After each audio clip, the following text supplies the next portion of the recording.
They call on King to be the spokesperson, Right. because he has not much baggage in the community. He's new. He's an articulate spokesperson. And at that moment, King starts to find his voice. He really begins that first night in his first sermon to talk about nonviolent resistance and about the power of redemptive love. And then he gets into the period of time when he is being constantly besieged by fanatical racists who are calling his home every night, who are threatening his wife, threatening his child, basically saying he's not going to survive. And those calls erode, they eat away at him like acid.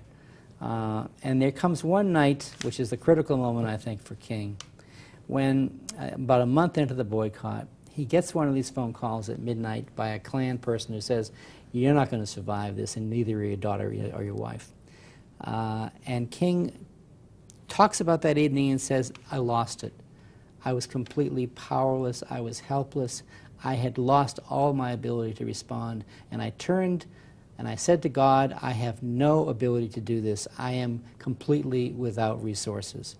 And at that point he says, "I heard an inner voice that said, do what is right. I will stand by you. I will never leave you alone. I will never leave you alone. You will never be alone. Do what is right." Now, there's a drama that comes to that story, probably in the retelling over many, many times. And yet, there is also a sense in which King has, at that moment, a personal relationship with his God that he's never had before. It has always been an intellectual relationship. Now, he develops a faith that is going to sustain him through the kinds of ordeals that none of us would ever even want to think about going through.